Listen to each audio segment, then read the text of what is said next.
शान्तम् आदित्यवर्णं तमसः परस्तात् तमेव विदित्वा अतिमृत्युमेति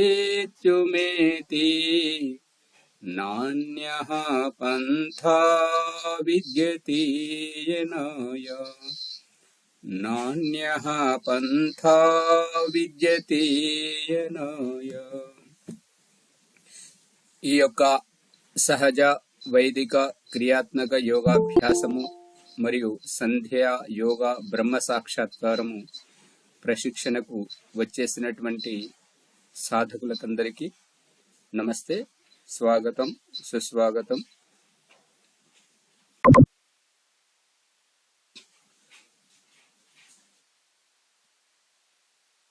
ఇవాళ ఏమైనా సందేహాలు ఉన్నాయా నిన్నటి విషయంలో?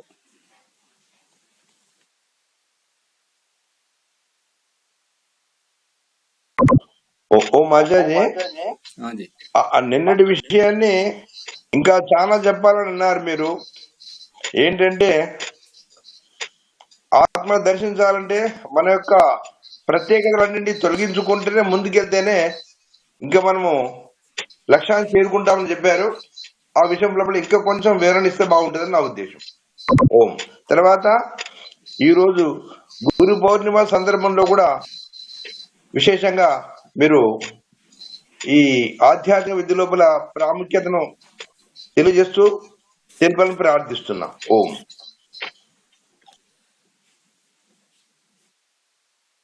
అందరూ కళ్ళద్దాలు పెట్టుకున్న వాళ్ళ కళ్ళద్దాలు తీయండి, నిటారుగా కూర్చోండి, కళ్ళు మూసుకోండి.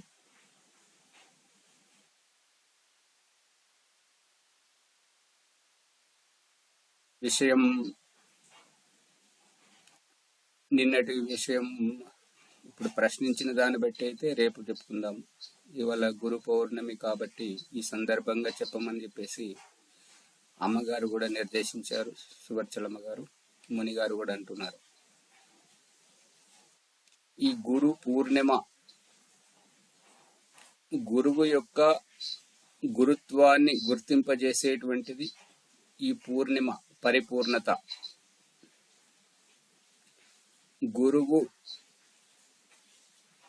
అంటే ఏంటంటే ఓ బాధ్యత గలటువంటి సంయోగే గురువు. విద్య ఉన్నంత మాత్రాన గురువు కాదు, వాక్చాతుర్యం ఉన్నంత మాత్రాన గురువు కాదు. ఎదుటి వారిని ఒదిగించుకునేటువంటి సామర్థ్యం ఉంటేనే గురుత్వం అనిపిస్తుంది. అందుకే సంయోగే గురువు. పాణిని మహర్షి చెప్తున్నటువంటిది ఏంటంటే సంయోగం. గురువుకు శిష్యుని యొక్క సంయోగం, స్త్రీకి శిశువు యొక్క సంయోగం. అందుకే ఆమెకు గర్భిణి అని. ఇక అహంకారంతో ఉన్నటువంటి వారికి గర్వం. ఇవన్నీ వారికి ఏంటంటే నాకు ఇది ఉన్నది, అది ఉన్నది అని చెప్పేసి పొగడతలతోటి పోతూ తన గొప్పదనాన్ని చెప్పుకోవడానికే గర్విస్తాడు. అది అహంకారం అనేటువంటిది కనిపించని తత్వం. తల్లి యొక్క గర్భంలో ఉన్నటువంటి శిశువు, గురువు దగ్గర ఉన్నటువంటి శిష్యుడు, ఇది భౌతిక పరకంగా కంటికి కనిపిస్తున్నటువంటి తత్వం. మరి ఈ యొక్క గురు పూర్ణిమ అనంటే ఈ దక్షిణాయనములో రాబోతున్నటువంటి తరుణములో ప్రకృతిలో చాలా మార్పులు జరుగుతూ ఉంటుంటాయి. ప్రకృతిలో మార్పులు జరుగుతున్నటువంటి వాటిని పూర్ణము చేసేటువంటిదే ఈ యొక్క గురు పూర్ణిమ. గురు అంటే పెద్దది, బృహత్తరమైనటువంటిది. ఈ యొక్క గురు గ్రహము అన్నిటికంటే పెద్ద గ్రహం బృహస్పతి. గురువారం, బృహస్పతి వారం. గురు అంటే పెద్దదనం. అందుకే మనసా పరిక్రమ చివరి మంత్రంలో ఊర్ధ్వాది బృహస్పతి. బృహస్పతి అంటే బృహతాంపతి బృహస్పతి. అన్ని గ్రహాల కంటే పెద్దదిగా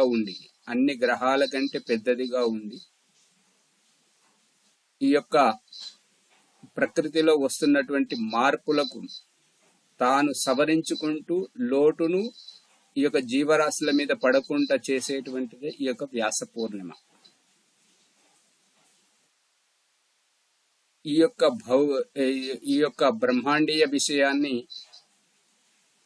ఒక స్త్రీ కడుపులో పుట్టినటువంటి పిండం శిశువుగా పుట్టగానే అతనికి వారి తల్లిదండ్రి వ్యాసుడని పేరు పెట్టగానే ఈ వ్యాసుని గురించి చెప్తూ ఈ యొక్క బ్రహ్మాండంలో ఉండేటువంటి సౌర కుటుంబంలో ఉండేటువంటి ఆ సూర్యుని యొక్క ప్రభావంతో ఈ పూర్ణిమ ఏదైతే ఏర్పడుతుందో దీని ప్రభావాన్ని తగ్గించడం, ఇది మిడిమిడి జ్ఞానం. ఇది భౌగోళిక పరకంగా బ్రహ్మాండంలో జరుగుతున్నటువంటి రహస్యం. ఇది ఒక వ్యక్తికి సంబంధించినటువంటిది కాదు, ఒక వ్యక్తితోటి ముడిపడి ఉండడానికి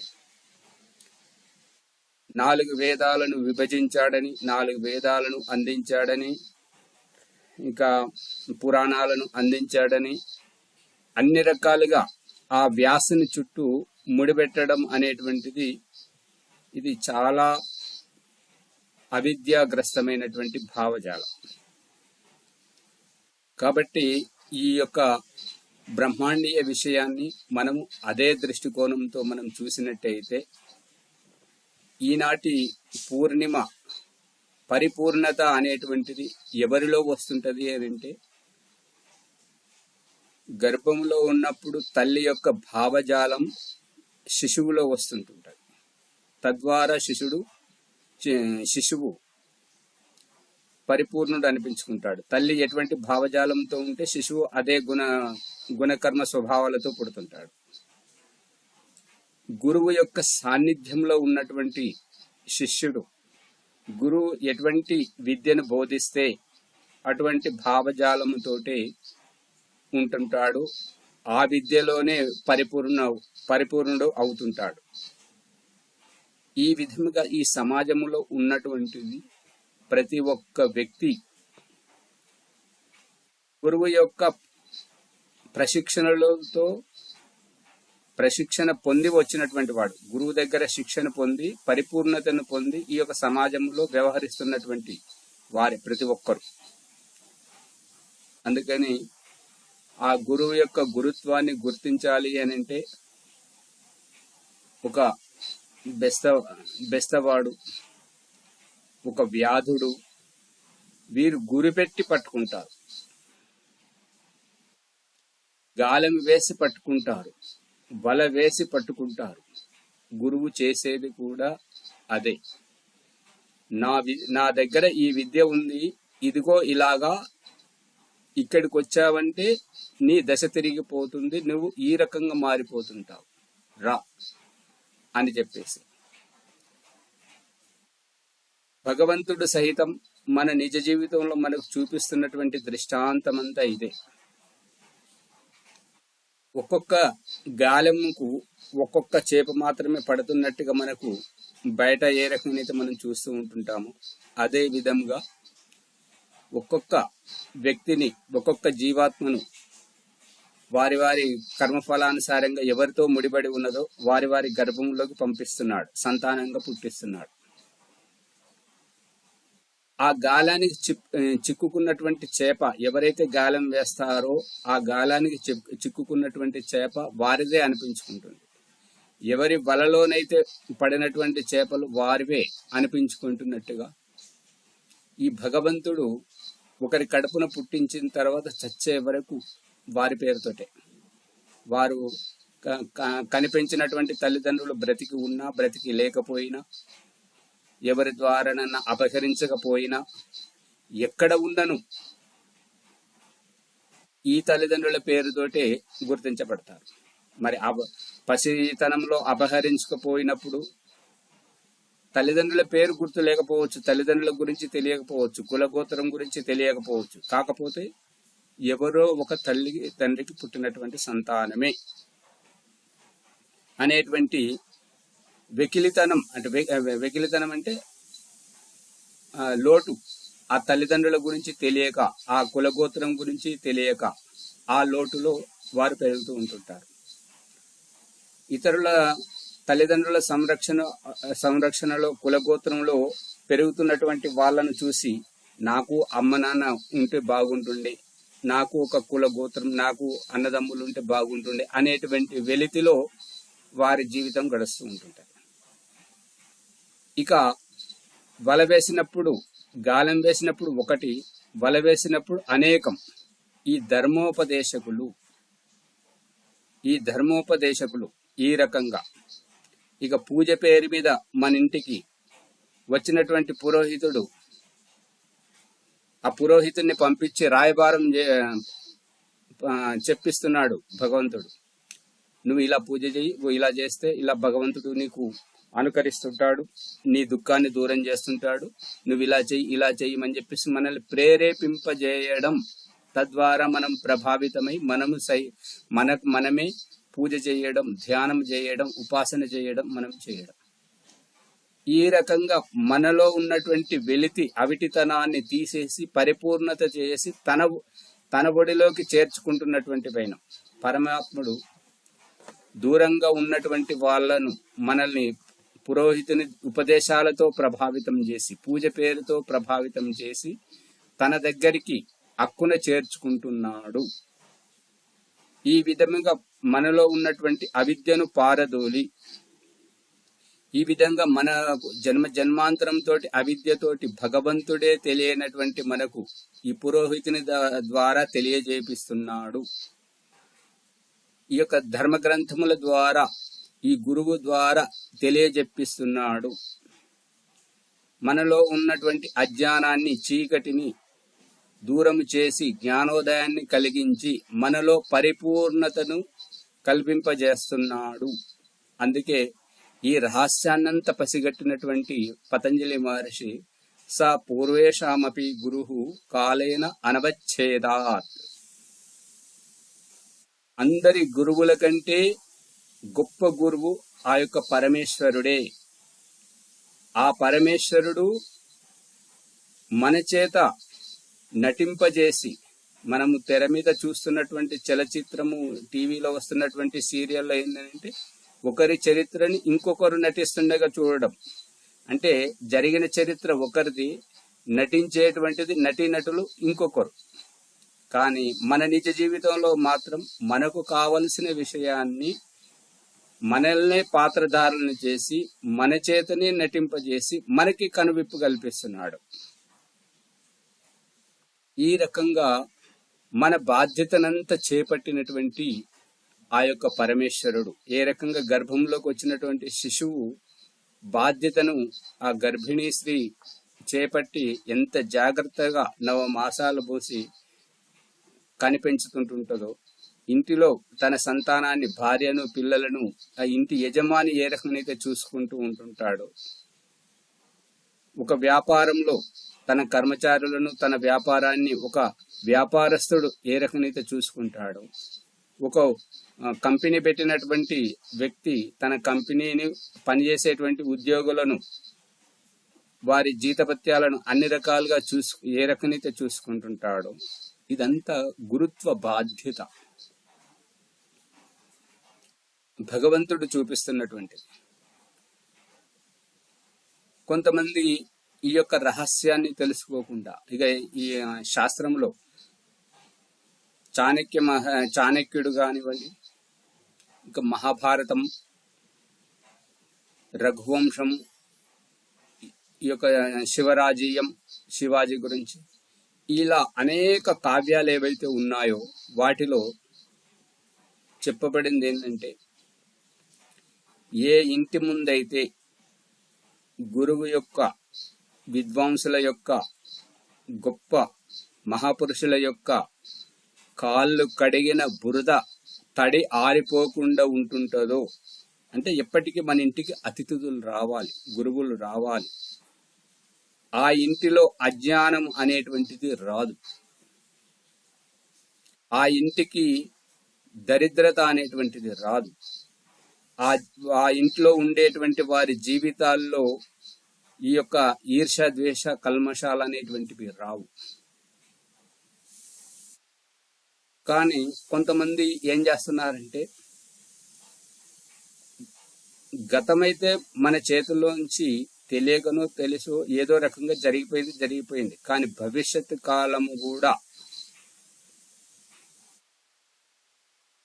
ఇద్దరు పిల్లల పెళ్లిళ్ళు చేశారు, మూడవ వారి పెళ్లి జరిగేది ఇటువంటిది. గురువులను ఇంట్లోకి రానివ్వకుండా, యజ్ఞము చేయకుండా 6 నెలల తర్వాత జరిగేటువంటి దానికి ఇప్పటి నుండి భవిష్యత్తు చెప్పడం మొదలు పెడుతున్నారు. ముగ్గురికి కలిపి 3 జంటలను కూర్చుండబెట్టి యజ్ఞం చేస్తాం, పీడపోతుంది ఎందుకు పదే పదే అని. ఇది మిడిమిడి జ్ఞానం, తెలియక, బాధ్యత తెలియక భగవంతుడు అడుగుతాడు, నీ జీవితం, నీ దగ్గరికి పిల్లలను పంపించాను. ఆ ఇల్లు కూడా అంటుంటది, ఎవరు నివసిస్తే ఇంటిలో శుభకార్యాలు జరుగుతూ పోతుంటాయో, ఏ ఇంటిలోనైతే గురువులు వచ్చి అజ్ఞానాన్ని తొలగించి మంచి మెలకువలు చెప్తుంటారో అది గ్రహించాలి. తద్వారా మన ప్రారంధం అనేది ప్రక్షాళితం అవుతుంది. తెలియక తెలిసి జరుగుతున్నటువంటి విషయాలు, మీకు ఇలా జరగబోతుంటది, ఇలా అవుతుంది, మీ శరీరం ఇలా అవుతుంది, ఇది తీసుకోండి, అది తీసుకోండి అని చెప్తున్నప్పుడు దీని ద్వారానైతే లాభం పొందుతారు, కానీ ఇంటిలో శుభకార్యం చేయడానికి జంకుతారు. ఇటువంటిది. అందుకని ఈ యొక్క గురు పూర్ణిమ సందర్భంగా ఇటువంటి భావజాలాన్ని వదిలేయాలి. ఇది మన మిడిమిడి జ్ఞానానికి మనతో పాటే ముడివుని పడ్డటువంటిది కాదు. ఇది మన భవిష్యత్తుకు, మన పిల్లల భవిష్యత్తుకు, మన కులగోత్రములో, మన ఇంటి వంశంలో ఏ కార్యాలు జరుగుతాయి, ఏ వ్యక్తులు వస్తుంటారు అనేటువంటిది చుట్టుపక్కల వాళ్ళు చూస్తున్నారు. వారందరి అంతఃకరణలో పరమేశ్వరుడు చూస్తున్నాడు, ఈ ఇంటికి ఎవరు వస్తుంటారు, ఎవరూ రారు. అలా కాకుండా మనము పిల్లలకు ఒక గొప్ప ఆదర్శం ఇవ్వాలి. అలా తెలియజేసేటువంటిదే ఈ గురు పూర్ణిమ. మహాపురుషుల ద్వారా భగవంతుడు చెప్పిస్తున్నాడు, పిల్లల దగ్గరికి తల్లిదండ్రులు దూరంగా చదువుకుంటున్నప్పుడు, పెళ్లిళ్ళై వేరే ఊరు వెళ్ళిపోయినప్పుడు, ఆ చదువుకుంటున్నటువంటి పిల్లల దగ్గరికి పోతే మనము ఎంత అవస్థపడి వచ్చాము. ఈ వర్షపు వరదలకు బస్సులు, రైళ్లు, ఆటోలు సరిగా లేకపోయినా నా బిడ్డ దగ్గరికి పోతున్నాను, నా కొడుకు దగ్గరికి పోతున్నాను అని చెప్పేసి ఎంతో శ్రద్ధతో వారు వస్తుంటారు.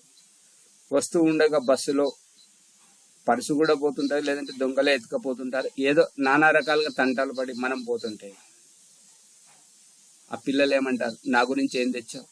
మన అవస్థ తర్వాత వాళ్ళు పట్టించుకోరు, వాళ్ళకి అది అవసరం లేదు, నా గురించి ఏం తెచ్చావు అనేటువంటిది. అమ్మ వచ్చింది, నాన్న వచ్చాడంటే వారికి ఎంతో సంతోషం, నా గురించి ఏం తీసుకొచ్చావు. అందుకని పిల్లల దగ్గరికి ఉట్టి చేతులతో పోరు. గర్భిణీ స్త్రీ దగ్గరికి మనం వెళ్ళినప్పుడు ఉట్టి చేతులతో వెళ్ళకూడదు, ఏమైనా తీసుకెళ్ళాలి. ఎందుకంటే ఆ పుట్టేటువంటి శిశువు మీరు వచ్చిపోయారు అని అంటే తన జీవితంలో ఒక మార్పు జరగాలి. తనను కనేటువంటి తల్లి ఉత్సాహపడాలి. అందుగురించి ఆ శిశువు మీ రాకను పసిగడుతున్నాడు. ఓహో, ఈ వ్యక్తి వస్తే నా తల్లి బాధపడుతుంటదా, ఓహో ఈ యొక్క వ్యక్తి వస్తుంటే నా తల్లికి ఎంత ఉత్సాహం చూడు, తనువంతా పులకరించిపోతుంది. అంటే ఈ వ్యక్తి నాకు చాలా కావలసిన వ్యక్తి అని చెప్పేసి గర్భంలో ఉన్నటువంటి శిశువు గుర్తిస్తుంటాడు. అందుకని గర్భిణీ స్త్రీ దగ్గరికి వెళ్ళినప్పుడు ఎటువంటి దుఃఖాన్ని పంచుకోకుండా, ఈర్ష్యాద్వేషాలను మాట్లాడకుండా, మనకు తోచినటువంటి పండు ఫలం ఏదో ఒకటి ఇచ్చి వారిని పలకరించి రావడం, కలిసి రావడం. రోగి ఎవరైతే అనారోగ్యంతో బాధపడుతున్నారో అటువంటి వారి దగ్గరికి వెళ్ళినప్పుడు వారి వ్యవహారం వల్ల వారికి ఆ రుగ్మత వదలట్లేదు. మన యొక్క సంపర్కం, మనము వెళ్ళగానే మన పలకరింపు, మన కలయిక, మనం సహకరించేటువంటి, మనం ఇచ్చేటువంటి పండో ఫలము, తద్వారా ఏమో కాయకల్పం జరగవచ్చునేమో అనేటువంటి రహస్యం. ఆ రోగుల దగ్గరికి ఉట్టి చేతులతో వెళ్ళకూడదు. మళ్ళీ గురువు మనకు ఇదంతా ఉన్నది ఒక ఎత్తు అయితే, మనకు కళ్ళు తెరిపించేటువంటిది, జ్ఞానోదయం చేయించేటువంటి గురువు మన కోసమే ఉంటున్నాడు. తన సర్వస్వాన్ని వదిలేసి మనకు జ్ఞానోదయం కలుగజేస్తున్నాడు. మన కోసం కొత్త కొత్త విషయాలను తెలియజేస్తూ మన జ్ఞానాన్ని పెంచుతున్నాడు. మనకు అర్థం కాని విషయాలను వివరించి చెప్తున్నాడు. కాబట్టి అతని జీవితాన్ని పోషించడం అతనికి కావలసినటువంటిది గురుదక్షిణ. ఈ రూపకంగా ఇవన్నీ గుర్తించాలని చెప్పేసి మనం తినేటువంటి అన్నములో మొదటి ముద్దగా తీయించి పక్కకు పెట్టి అలవాటు చేయించడం. ఇది ఈ బాధ్యతలను ఎరగాలి. పంచమహాభూతాలకు పెట్టేటువంటి, మనం ఇచ్చేటువంటి గుణం మన దగ్గర ఉంటే ఎక్కడ లేని సంపదలన్నీ మన దగ్గరికి వస్తాయి. దరిద్రం అంతా పోతుంది. ఉన్నదాన్ని కాదని ఇలా చేతితో అన్నం తినేటప్పుడు కాకి వస్తే దాన్ని దూరం పొమ్మని ఇలా అంటే, చేతికున్న మెతుకులు దానికి పోతుంటే, బయటపడిపోతుంటే, అది తింటుంటే ఆ మెతుకునే చూసేటువంటి దరిద్రపు మన దరిదాపులో ఉండకూడదు. మనం ఐశ్వర్యవంతులం కావాలి. అందుకే పరమేశ్వరుడు సైతం చెప్తున్నటువంటి విషయాన్ని దేవదయానంద సరస్వతి ఈశ్వర స్తుతి ప్రార్థనోపాసన 8వ మంత్రం మొదటి చరణంలో, అగ్నే ఓ పరమాత్మ, నీవు రాయబారము పంపి ఎక్కడో దిక్కుముక్కు లేనటువంటి నాస్తిక భావాలతో కొట్టుకుపోతున్నటువంటి మా జీవితాలను పురోహితుణ్ణి పంపించి పూజ పేరుతో మమ్మల్ని నీ దగ్గరికి రప్పించుకొని మీ ఉపాసనలో కూర్చోబెట్టుకున్నావు ఓ పరమాత్మ. అగ్నే ఓ తేజస్వి ప్రకాశమయ పరమేశ్వర, ఈ దీపమును వెలిగించి చీకటిని పారదోలినట్టుగా ఇక మేమొచ్చాము మీ యొక్క సన్నిధికి. మా జీవితాలను నడిపించు, ముందుకు నడిపించు. సుపథ, మంచి మార్గములో తీసుకెళ్ళు. మీ చెంతకు రానప్పుడు, మీ సన్నిధికి రానప్పుడు మేము ఏమి తిన్నామో, ఎలా ఉన్నామో, ఎక్కడ పడుకున్నామో, ఏ వస్త్రాలు వేసుకున్నామో, ఏ అలవాట్లతో ఉండేటువంటి వారిమో అదంతా ఊడ్చేసి బయటకు వదిలేసి వచ్చాం. అందుకని మమ్మల్ని మంచి మార్గములో తీసుకెళ్ళు. రాయే అగ్నే నయ సుపథ రాయే. రాయం అంటే ఐశ్వర్యం. ఐశ్వర్యశాలి అయినటువంటి మంచి మార్గంలో తీసుకెళ్ళు. ధన సంపత్తి, సిరి సంపదలు కురిసేటువంటి ఆ మార్గములో తీసుకెళ్ళు. సిరి సంపదలు ఉన్నటువంటి ఐశ్వర్యశాలి అయినటువంటి ఆ మార్గంలో ఎందుకు అంటే, ఈ పేదరికం మళ్ళీ వెనుకకు తిప్పుకొస్తుంది. ఈ దరిద్రత, ఎక్కడైనా ప్రలోభాలు కనిపిస్తే నీ మార్గము నుండి మమ్మల్ని తప్పించి తన అజ్ఞాన యుక్తంలో అక్కడికి రప్పిస్తుంది. ఈ ప్రలోభాలతోటి మన తలొగ్గ చేస్తుంది. అందుకని ఈ యొక్క దీన దరిద్రమైనటువంటి అవస్థలో కాకుండా మంచి మార్గములో తీసుకెళ్ళు, సిరి సంపదలు కురిపించేటువంటి మార్గములో తీసుకెళ్ళమని చెప్పేసి ఆ మంత్రము ద్వారా భగవంతుడు మనకు ఉపదేశిస్తున్నాడు. అందుకని ఎవరైతే ఇచ్చే అలవాటు ఉంటుందో వారి దగ్గరికి ఎక్కడి నుండి వస్తుంటుందో అది వారికి కూడా తెలియనటువంటి స్థితి. ఎవరి విషయమో ఈ ఓం ప్రకాష్ చెప్పట్లేదు, జీవితంలో ఉన్నటువంటి అనుభవం. ఇవాళ మీరు ఈ యొక్క కరోనా పుణ్యమా అని చెప్పేసి ఇవాళ వచ్చి భావజాలం వింటున్నారు. ఏళ్ల తరబడి మూసిన తలుపు మూసిన తలుపు తెరిసేది లేదు, వేసిన గడియ తీసేది లేదు, నెలలు గడిచిపోయేటువంటిది. అయినా ఏ లోటు రాకుండా చూసుకున్నాడు ఏళ్ల తరబడి. ఇది భగవంతుని యొక్క మహిమ. ఎంతో మంది మనం మంచి చేస్తే మనకు మంచే వస్తుంటది. మనం చెడుగా ఆలోచిస్తే చెడ్డ వ్యక్తులే మన దగ్గరికి వస్తారు. మనం మంచిగా ఆలోచిస్తే, మంచిని పంచితే మంచి మన దగ్గరికి వస్తుంది. మనం ఇవ్వడం మొదలు పెడితే మన దగ్గరికి వస్తుంది. అది ఎక్కడికి వెళ్ళైనా సరే, నీ దగ్గర ఏది ఉన్నా అది పంచుకుని తిను. ఆ స్వార్థం అనేటువంటి, ఆ పిసినారితానం పోగొట్టేటువంటిది, ఆ యొక్క దరిద్రం పోగొట్టడానికి ఈ యొక్క పెళ్లి వ్యవస్థ, ఈ యొక్క కుటుంబ వ్యవస్థ. ఎందుకు అని అంటే, పుట్టినటువంటి సంతానం 17-20 సంవత్సరాల వరకు పెరిగినప్పుడు ఏదైనా తన కోసమే ఆలోచించుకునేటువంటి వ్యక్తిని ఎలా అతని స్వార్థాన్ని పెకిలిస్తున్నాడో చూడండి దేవుడు. తనకు ఇష్టం వచ్చినటువంటి భార్యను, ఎవరినైతే ఇష్టపూర్వకంగా తను పెళ్లి చేసుకుంటున్నాడో, ఆమెకు తన దగ్గర ఉన్నటువంటి ప్రతి వస్తువును ఆమెకి ఇప్పించజేస్తున్నాడు. మనం ఇవ్వకున్నా ఆమెను మన దగ్గరికే రప్పించి మనతో పాటు సహవాసం చేయిస్తున్నాడు, మనతో పాటే నివాసింపజేస్తున్నాడు. కాబట్టి మన దగ్గర ఏది ఉన్నా మనం ఇచ్చినా తీసుకుంటుంది, ఇవ్వకపోయినా మన వెనక నుంచి తీసుకుంటుంది. ఆమెకు అంత అధికారం. అంటే సహధర్మచారిణి, అర్ధాంగిని. ఏదున్నా సరే అర్థం అంత గొప్ప మనసుతోటి ఆ రకంగా. తర్వాత పిల్లలను పంపిస్తుంటాడు. వీరు నా వంశం, నా కడుపున పుట్టిన బిడ్డ అని ఈ ప్రేమతో ఒలుస్తున్నాడు మన దరిద్రాన్ని. తల్లి పస్తులు పడుతుంటది, పిల్లలకు పెట్టిస్తుంటది, పిల్లల కడుపు నింపుతుంటుంటది, అన్ని రకాలుగా చూసుకుంటుంటుంటది. ఈ రకంగా మనకు ఇవ్వడం అలవాటు చేస్తున్నాడు దేవుడు. ఈ రహస్యాన్ని మనం ఎలా కాదనగలం? అందుకని ఈ యొక్క దరిద్రత అనేటువంటిది, ఈ పిసినారితనం అనేటువంటిది వారి దగ్గరికి ఎవరు రారు. మనం ఇవ్వడం రావాలి. ఇచ్చేటువంటి వాళ్ళు ఒదిగిపోతుంటారు పరిస్థితిలో.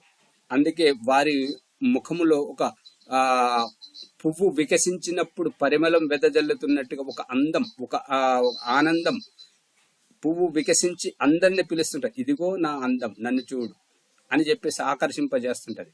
దాంట్లో వచ్చేటువంటి సువాసన మన భావజాలాన్ని వెదజల్లి ఆహ్లాదపరుస్తుంటది, ఆనందపరుస్తుంటది. ఆ విధంగా ఇచ్చేటువంటి వారు, కన్నటువంటి తల్లి, సంతానం కన్నటువంటి తల్లిని చూడండి, స్త్రీని చూడండి, సంతానం కలగనటువంటి అలాంటి వారిని చూడండి. సంతానం కానటువంటి వారు ఎంత దగ్గరికి తీసినా కూడా ఇది నాది, నేను అనేటువంటి స్వభావం. ఇక కనిపించినటువంటి తల్లి స్వభావం ఏంటంటే, నేను కాదు, నువ్వే ఉండాలి, నువ్వే ముందుకురా అనేటువంటి స్వభావం. దీనిని బట్టిని గ్రహించండి భగవంతుడు ఏ రకంగా దాన ప్రవృత్తితో చేస్తున్నాడు,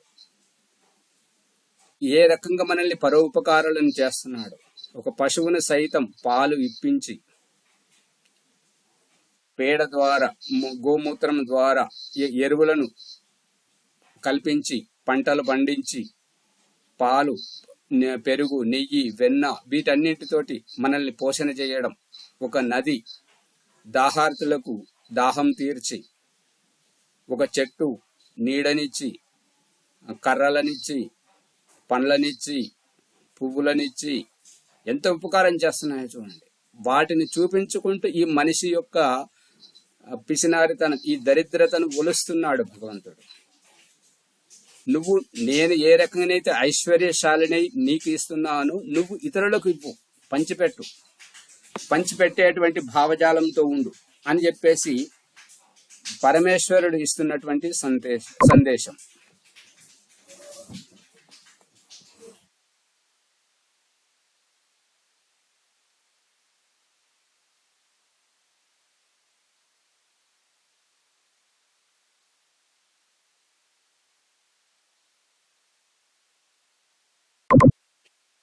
అంతరాయానికి క్షంతవ్యుడును, నీళ్లు ట్యాంకు నిండిపోయింది కాబట్టి బంద్ చేయడానికి పోయాడు, లేదంటే ఇంటి నిండా నీళ్ళు వస్తాయి. ఈ రకంగా భగవంతుడు మనకు చెప్తున్నటువంటిది, చూపిస్తున్నటువంటిది ఏంటంటే ఉపకారం. మన చెయ్యిని బయటకు చూపిస్తున్నాడు, బయటకు విప్పి చూపిస్తున్నాడు. అరచెయ్యి మన దగ్గరికి వస్తుంటే ప్రపంచానికి ఈ మట్ట కనిపిస్తుంటది. అదే మనం చేసేటువంటి ప్రతి పని సమాజంలోకి వెళ్ళి ఇలా చెయ్యి చాపి వ్యాపారమైన ఉద్యోగమైన ఇతరుల దగ్గరికి పోయినప్పుడు ఇక మన ఇంటికి ఈ అయ్య వాళ్ళను ఈ యొక్క గంగిరెద్దుల వారు చిరుతలు వాయించుకుంటూ వాళ్ళు వచ్చేటువంటి వారందరూ ఏది ఇచ్చినా కూడా వాళ్ళు ఏది తీసుకోరు. బియ్యం ఇస్తే బియ్యం తీసుకొని దాంట్లోంచి కొన్ని ఒక 5 బియ్యపు గింజలు మళ్ళీ మన పళ్ళెంలో వేస్తుంటారు. అవి తీసుకొచ్చి మనం యొక్క ఎక్కడైతే సంగ్రహించుకుంటామో ఆ డబ్బులో వేస్తుంటుంటే అది అక్షయ పాత్ర. దాన్ని ఎప్పుడు బోలించదు.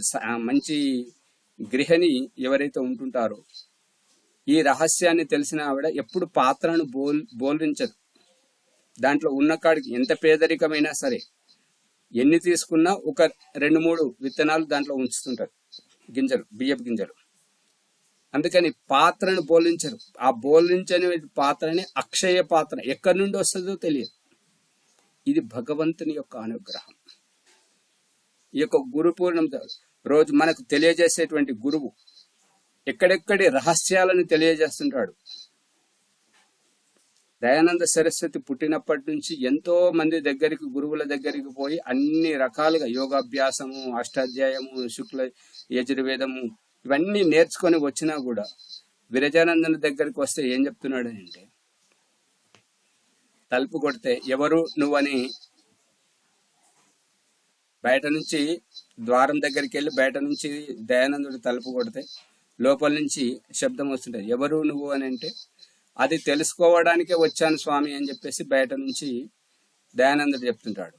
లోపల నుంచి విరజానందుడు అంటుంటాడు, మరి ఏమైనా చదువుకొని వచ్చావంటే ఫలానా పుస్తకాలు చదువుకున్నాను స్వామి అంటే, మరి ఏమైనా వెంట తెచ్చుకున్నావు అంటే ఫలానా పుస్తకాలు తెచ్చుకున్నాను అని చెప్తుంటాడు. అప్పుడు విరజానందుడు ఏమంటాడంటే, నిన్ను నీవు తెలుసుకోవాలని అనుకుంటే నువ్వు ఈ ప్రత్యేకతలు ఏవైతే తెచ్చుకున్నావో ఈ ప్రత్యేకతలన్నీ అక్కడ పడేసి వస్తేనే నీకు ప్రవేశం ఉంటుంది, లేకపోతే రాదు అని అంటే, దయానందుడు విరజానందుని గురించి పూర్తిగా తెలుసుకొని వచ్చాడు కాబట్టి తథాస్తు స్వామి అని చెప్పేసి వెళ్ళి ఆ నదిలో విసర్జించి వస్తుంటాడు. తన దగ్గర ఏవైతే పుస్తకాలు తెచ్చుకున్నాడో అవన్నీ. ఇక విద్య బోధనకై కూర్చున్నప్పుడు విరజానందుడు బోధిస్తున్నటువంటి తీరుకు, దయానందుడు ప్రశ్నిస్తున్నటువంటి తర్కానికి విరజానందునికి ఒక్కొక్కసారి సమాధానం దొరకకపోయేసరికి దయానందుని మాట నెగ్గుతున్నప్పుడు విరజానందుడు ఏమన్నాడంటే, తూ కాలజివ్వ హాయ్. కాలజివ్వ అంటే కాలం అంటే సమయం, సమయస్ఫూర్తి. జిహ్వ అంటే నాలుక. నువ్వు సమయం, సందర్భం, ఉచితం, అనుచితం, పరిస్థితిని బట్టి మాట్లాడుతుంటావు. నీ తర్కం ఇలాంటిది కాబట్టి నీకు చావులేదు. కాలజిహ్వ దయానందునికి పేరు పెట్టినటువంటిది విరజానందుడు.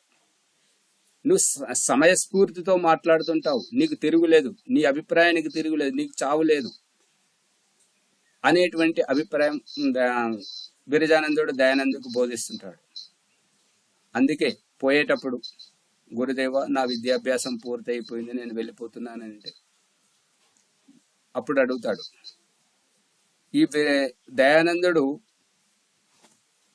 విరజానందుని దగ్గర 3.5 సంవత్సరాలు అట్లా చదువుకున్నాడు. ఆ 3.5 సంవత్సరాలలో ఎంతమంది వచ్చిండ్రో, ఎంతమంది చదువుకున్నారో, ఎంతమంది విద్యాభ్యాసం పూర్తి చేసుకుని పోతున్నారో, ఎంతమంది మధ్యలో వెళ్ళిపోతున్నారో, ఎవరు వెళ్ళి అతడి గురువుకు నమస్కారం చేసినా కూడా ఎవరిని ఏమీ అడగలేదు, గురుదక్షిణ అడగలేదు. కానీ విరజానందుల వారికి ఇదేంటంటే వాయురోగం ఉంది కాబట్టి వారికి లవంగాలంటే ఇష్టం, అది ఎక్కువ తినేటువంటి వారు. మరి దయానందుడు వెళ్ళి, గురుదేవ నేను నా విద్యాభ్యాసం పూర్తయిపోయింది కదా, మరి నేను సామాజిక క్షేత్రంలోకి వెళుతున్నాను అని అంటే, మరి నాకేమైనా గురుదక్షిణ ఇవ్వవా అని అంటే, గురువు అడిగాడు కాబట్టి తీసుకొస్తానని చెప్పేసి ఒక షావుకారు దగ్గరికి వెళ్ళి దీంట్లో గురుదక్షిణ ఇవ్వాలని చెప్పేసి తీసుకొని వచ్చి లవంగాలు ఇస్తుంటాడు. అప్పుడు విరజానందుడు ఏమంటాడంటే, तू मेरे को इतना ही समझा, इस प्रकार का समझा. నీవు నన్ను ఇలా అర్థం చేసుకున్నది, ఈ ఈ విధంగా నేను పదార్థాన్ని ఆశిస్తున్నానని చెప్పేసి నన్ను భావించావా? నాకు ఇది కాదు, నీ జీవితం కావాలి. నాకు నీ జీవితం కావాలి. నీ దగ్గర ఉన్నటువంటి విద్య, సంపత్తి, వాక్చాతుర్యం, దీని ద్వారా ఈ భారతదేశాన్ని ఉద్ధరించాలి. ఈ భారతదేశాన్ని ఎంతో మంది విషసర్పాల్లాగా పీడిస్తున్నారు, ప్రజలను ఎంతో అజ్ఞానంలో ముంచేస్తున్నారు. కాబట్టి నీ జీవితం నాకు కావాలి. అంటే జీవితం ఎందుకు కావాలి అని అంటే, ఈ సమాజంలో నువ్వు చేస్తున్నటువంటి కార్యక్షేత్రంలో దిక్కుతోచని స్థితిలో నువ్వు ఉన్నప్పుడు నువ్వు ఎప్పుడు కూడా వెనుతిరగొద్దు, నిరాశపడొద్దు. ఈ జీవితం గురువుకు ఇచ్చినటువంటి దక్షిణ, ఇది గురువు యొక్క జీవితం, నేను జీవిస్తున్నాను, ఇది నాది కాదు అనేటువంటి ఉపకార బుద్ధితోటి నువ్వు పనిచేయాలి. నీకు నీవే సాటి, నీకు ప్రోత్సహించేటువంటి వారు, నిన్ను చేరదీసేటువంటి వారు, నీ బాధను అర్థం చేసుకునేవారు కార్యక్షేత్రంలో ఎవరు ఉండరు. నిన్ను నీవే నియంత్రించుకోవాలి, నిన్ను నీవే చూసుకోవాలి. నీలోనే నిన్ను పరిపూర్ణుడిగా, ఏ లోటు లేనటువంటి వాడిగా. వాళ్ళు ఎందుకు తిరస్కరిస్తున్నారంటే, వాళ్ళు అటువంటి భావజాలంతో ఉన్నారు, అందు గురించి తిరస్కరిస్తున్నారు. నిన్ను అర్థం చేసుకున్న వారు నిన్ను వదలరెప్పుడు. గురువు యొక్క గురుత్వం ఈ యొక్క రహస్యం, ఈ గురు పూర్ణిమ యొక్క రహస్యం ఇది. నిన్ను అర్థం గిరిజానందుడు చెప్తున్నాడు దయానందుడికి, నీ కార్యక్షేత్రంలో ఎన్ని బాధలు వచ్చినా, ఏదొచ్చినా కూడా నువ్వు నిరాశపడొద్దు. నీకు అగ్ని పరీక్ష, ఆ అగ్ని పరీక్షలో నువ్వు వెనుతిరగొద్దు. అందుకే నీ జీవితాన్ని నాకు గురుదక్షిణగా ఇవ్వు. అంతరార్థం తెలిసినటువంటి దయానందుడు తథాస్తు అని చెప్పేసి గురువుకు వాగ్దానం చేసినప్పుడు, ఇక జీవితంలో ఎన్ని కష్టములు వచ్చినా కూడా ఎప్పుడు వెనుతిరగలేదు, ముందుకు వెళ్ళాడు. రాయబరేలిలో ప్రచార ఉద్దేశంతో దయానంద సరస్వతి వెళ్లి ప్రవచనాలు చెప్తున్నాడు. అక్కడ కమిషనర్గా మునిశ్రీరామ్ గారి తండ్రి ఉన్నాడు. అతనికి చాలా బాగా నచ్చింది. ఆ కమిషనర్ గారి కుమారుడు మునిశ్రీరామ్ ఒక హేతువాది. ప్రతిదానికి ఇదంటే ఏంటి, అదంటే ఏంటి, ఈకలు తోకలు పీకుతూ అన్ని ప్రశ్నలు వేసి ఎదుటి వారిని చిక్కులో పెట్టేస్తుంటాడు అన్నట్టుగా. అందుగురించి అతని దగ్గరికి రావాలంటే భయపడతారు, అతనితో తర్కం చేయాలంటే భయపడతారు. ఇంకా మళ్ళీ అందులో ఆ హేతువాది గుణంతోటి ఎల్ఎల్బి చేశాడు, అంటే లాయర్గా. ఇక అందు గురించి ఇంకా ఎక్కువగా తర్క బుద్ధి ఉంటుంటది. తండ్రి చెప్తుంటాడు, గురే మన ఇక్కడికి కచేరీకి స్వామీజీ వచ్చారు, మంచి ప్రవచనాలు చెప్తున్నాడు, రారా అంటే ఆయనకేం తెలుసు, ఈ సాధువులంతా ఏంటంటే ఆ దేవుని పూజ అట్లా ధ్యానం చేయమని చెప్పేసి ఇవే చెప్తారు. ఇంతకంటే ఏం చెప్తారు అని అంటే, సరే నువ్వు అంతే అనుకో, ఒక్కసారి వచ్చి చూడు, వచ్చి చూస్తే నీకు ఆయన ప్రవచనం నచ్చితే నువ్వు విను, లేదంటే వెంటనే వచ్చేసాయి అని చెప్పేసి అంటుంటాడు. సరే నువ్వు ఇంతగా అంటున్నావు కదా అని చెప్పేసి ఒక రోజు పోతాడు. పోయిన తర్వాత అక్కడ కూర్చున్నటువంటి జనాలను ఋషి దయానంద సరస్వతి చెప్తున్నటువంటి ఆ ప్రవచనం యొక్క తీరు, ఆ విషయం విన్న తర్వాత ఇతను హేతువాదిగా ఉండి అందరి నోళ్లు మూయిస్తున్నటువంటి ప్రశ్నలు ఏవైతే ఉన్నాయో వీటికి సమాధానం చెప్తే ఇతడు నిజమైన సాధువు, లేదంటే ఇతను కూడా ఒట్టివాడే అని చెప్పేసి ఆ ప్రశ్నలన్నీ సంధించడానికి రెండవ రోజు పోయి, ఆ ప్రవచనం మొదలయ్యే కంటే ముందే పోయి, ప్రవచనం మొదలయ్యేటప్పుడు స్వామీజీ నేను ప్రశ్నలు అడగాలనుకుంటానంటే, ఉండు, నా ప్రవచనం అంతా అయిపోయిన తర్వాత నువ్వు ప్రశ్నించు అని చెప్పేసి నోరు మూయించాడు. ప్రవచనం అంతా అయిపోయిన తర్వాత మునిశ్రీరావుని పిలిచి, ఇప్పుడు అడుగు, నువ్వు ఏమేమి ప్రశ్నలు అడగాలనుకుంటున్నావు అడుగు అని అంటే, ఇంకేం ప్రశ్నలు అడగాలి, నేను అడిగేటివన్నీ నువ్వే చెప్పేసి ఇంకా అడగాల్సిందేమున్నది దాంట్లో అన్నాడు. అందుకని ముందు వినాలి, గురువు చెప్పేది వినాలి. గురువు చెప్పేది వింటే సమస్యలన్నీ పరిష్కృతం అవుతుంటాయి అని చెప్పాడు. ఇక ఆ తర్వాత ఆ మునిశ్రీరామ్లో జీవితంలో మార్పు వచ్చేసింది. ఆ మునిశ్రీరామ్ పేరు మార్చుకుని శ్రద్ధానందుడిగా అయిపోయి మనకు కార్యక్షేత్రంలో ఎంతో పనిచేశాడు. ఇక ఆ తర్వాత గురుదత్తు విద్యార్థి, మహానాస్తికుడు. ఎంత నాస్తికుడు అంటే, దేవుడు స్వామి మీ మాట మధ్యలో కట్ అవుతున్నది. ఓకే, సరే. ఈ యొక్క ఆమ్, గురుదత్త విద్యార్థి ఎంత నాస్తికుడు అంటే, నువ్వు ఏమంటున్నావు అది చూపెట్టు నాకు. నువ్వు దేవుడి గురించి చెప్తున్నావు, నాకు చూపెట్టు. నువ్వు ఆత్మ గురించి అంటున్నావు, నాకు చూపెట్టు. నువ్వు చూపించిన తర్వాత మాట్లాడు. నువ్వు చూపిస్తే నేను నీ మార్గంలోకి వస్తా, లేకపోతే నువ్వు చెప్పేదంతా ఒట్టిదే అని ఆ యొక్క గురుదత్త విద్యార్థి అన్నాడు. సరే, సమయం వచ్చినప్పుడు చూపిస్తానని చెప్పేసి అతనికి సమాధానం చెప్పాడు. ఇక ఎప్పుడైతే ఈ యొక్క జోధ్పూర్లో అతనికి విషం ఇవ్వడం జరుగుతుంటుందో, ఆ యొక్క విష ప్రభావం తగ్గించడానికి ఆబు పర్వత్ తీసుకెళ్లి అక్కడికి వెళ్ళి తీసుకొచ్చి మళ్ళీ అజ్మీర్లో బినాయి కోటిలో పెట్టినప్పుడు చివరి క్షణాల్లో ఈ యొక్క దయానంద సరస్వతి గురించి తెలియట్లేదు, ఏమిటి అని చెప్పేసి లాహోర్ నుంచి కొంతమంది ఈ యొక్క ఎవరు మరి అంత దూరము అజ్మీర్ రాజస్థాన్ వెళ్ళాలి కదా, మరి అక్కడ ఎవరున్నారు తెలిసిన వారు అంటే ఈ గురుదత్త విద్యార్థి మంచి తెలివైన వాడు, హేతువాది, మళ్ళీ మంచి నైపుణ్యం గలటువంటి వాడు. అందు గురించి ఇతన్ని పంపిద్దామని చెప్పేసి అందరు కలిసి పంపిస్తుంటారు. పంపిస్తే బినాయి కోటిలో అక్కడ చావు బ్రతుకుల మధ్యలో ఉంటుంటాడు అన్నట్టు దయానంద సరస్వతి ఉంటే, ఇక పరిస్థితి ఎలా ఉంటుంది అంటే, గురుదత్తు నువ్వు ఇక్కడ ఉండమని చెప్పేసి ఇక ఆ రోజు క్షౌరం చేయించుకున్నాడు, స్నానం చేశాడు. ముందు ఎవరు ఉండొద్దని చెప్పేసి ద్వారం నుంచి అందరినీ పక్కకు జరిపేశాడు. ఆ కిటికీ దగ్గర నుంచి కూడా పక్కకు జరిపేసి, గురుదత్తు నువ్వు అడిగిన ప్రశ్నకు సమాధానం ఇదిగో ఈ కిటికీలోంచి నన్ను చూడు, నా ముందట ఎవరు ఉండొద్దు అని చెప్పేసి అందరినీ పక్కకు జరిపించి గురుదత్త విద్యార్థికి చూపిస్తున్నటువంటి వైనం ఏంటంటే, ఈ యొక్క ఇవాళ మన ఈ యొక్క సహజ వైదిక క్రియాత్మక యోగాభ్యాస ప్రశిక్షణ శిబిరంలో ఈ యొక్క ప్రాణాయామాలు ఏవైతే చేపిస్తున్నామో, ఈ ప్రాణాయామాలు ఆభ్యంతర కుంభకం, బాహ్య కుంభకం, స్తంభవృత్తి, బాహ్యాభ్యంతర విషయాక్షేపి, ఈ యొక్క 4వ ప్రాణాయామంతో ఈ ఉద్గీత ప్రాణాయామం ఇవన్నీ చేసిన తర్వాత 4వ ప్రాణాయామం చేసి కుంభక ప్రాణాయామం చేసి మొత్తం ప్రాణాన్ని బయటకు వదలడం, ఆ ఉపాసించేటువంటి తీరు, ఈశ్వర స్తుతి ప్రార్థన మంత్రాలకు అర్థం చెప్పేటువంటి తీరు, ఈ యొక్క ప్రాణాయామం చేసి దేహం నుంచి ఏ ఈశ్వర్ తేరి లీలా పూర్ణహో, నువ్వు ఈ యొక్క నేను ఇక్కడికి వెళ్ళి వెళ్ళాలి అని చెప్పేసి, నేను ఇక్కడ ఉండకూడదు,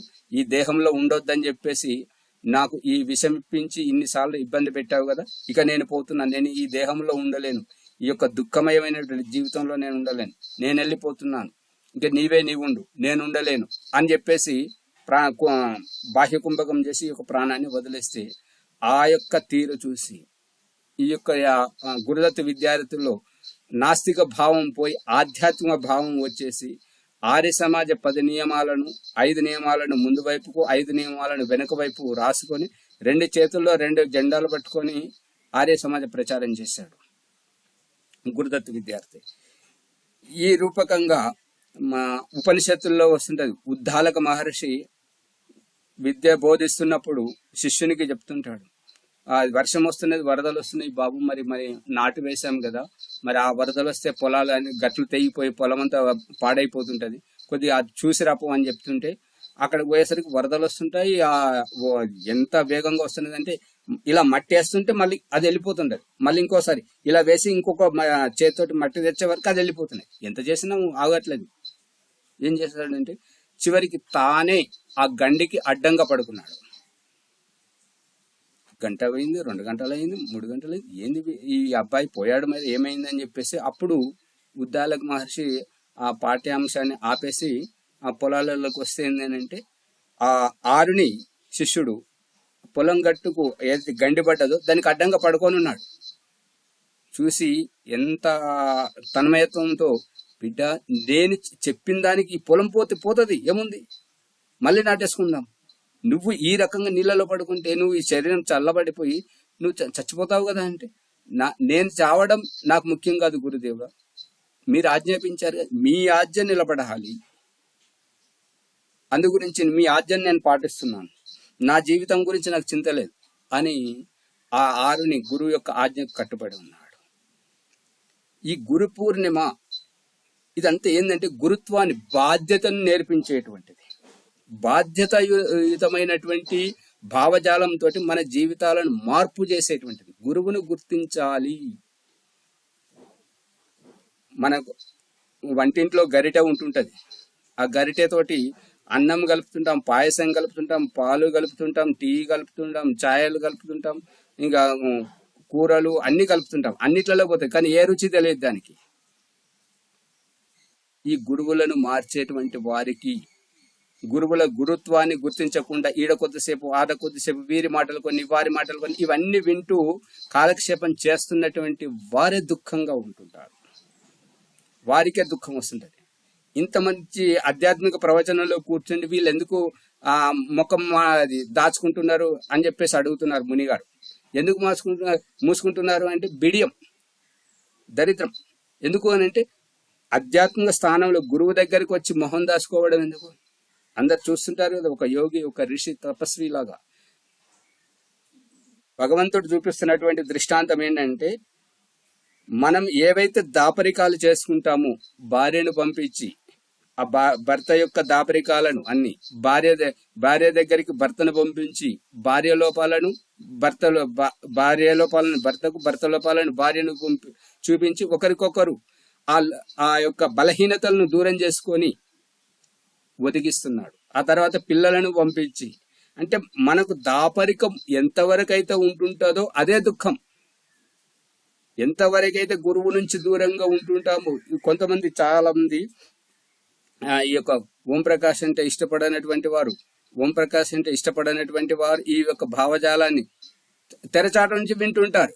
విన్నంత వరకు మంచిదే, కానీ చాటుకెందుకు? సత్యాన్ని గ్రహించాలి. సత్యాన్ని ఎప్పుడైతే గ్రహిస్తుంటారో అప్పుడు పరిపూర్ణత వస్తుంటుంటది. ఈ దాపరికం ఎందుకు? ఈ యొక్క భగవంతుడు చూపిస్తున్నటువంటి దృష్టాంతం, భగవంతుడు రాయబారిత్వం పంపించి మన యొక్క ఈ భావజాలాన్ని శుద్ధి చేస్తున్నటువంటిది. ఇది ఈ విధంగా నాకు తెలిసినటువంటి విషయాన్ని ఈ యొక్క వ్యాసపూర్ణం, ఈ యొక్క విశాల దృష్టికోణంతో భగవంతుడు ఏదైతే చూపిస్తున్నాడో ఇది వాస్తవికమైనటువంటిది. మనలో పరిపూర్ణత వచ్చినప్పుడు, మన ఇంటిలో, మన కులగోత్రం, మన పిల్లల్లో పరిపూర్ణత వచ్చినప్పుడు మన జీవితం సార్థకం. మనలో పరిపూర్ణత వచ్చినప్పుడు, గురువు యొక్క కృప వల్ల మనలో పరిపూర్ణత వచ్చినప్పుడు మన జీవితం సార్థకం అవుతుంటది. అందుకే ఈ యొక్క గురు పూర్ణిమ సందర్భంగా నాకు తెలిసినటువంటి ఈ విషయాలను చెప్పాను. దీంట్లో సత్యం ఎంతుందో ఆ సత్యాన్ని మీ బుద్ధి వివేకంతో ఆలోచించండి, సత్యాన్ని గ్రహించండి, అర్థమైన దాన్ని ఆచరించండి, అర్థం కాని వాటిని వదిలేయండి. ఇక తెలుసుకోవాలని అనుకుంటే ప్రశ్నించండి. దీనికి సమాధానం చెప్పడానికి ప్రయత్నం చేస్తాను. ఓం నమస్తే. నమస్తే అండి, ధన్యవాదములు ఆచార్య ఓంప్రకాష్ గారికి. గురు పౌర్ణిమ సందర్భం లోపల అనేక రకాల ఉదాహరణలు చెప్తూ ఋషి దయానందుని వాస్తవంగా దగ్గరుండి చూసినటువంటి గురుదత్తి విద్యార్థి మరి మున్షిరామ్ గురించి కూడా మనకు విషయాలు తెలియజేశారు.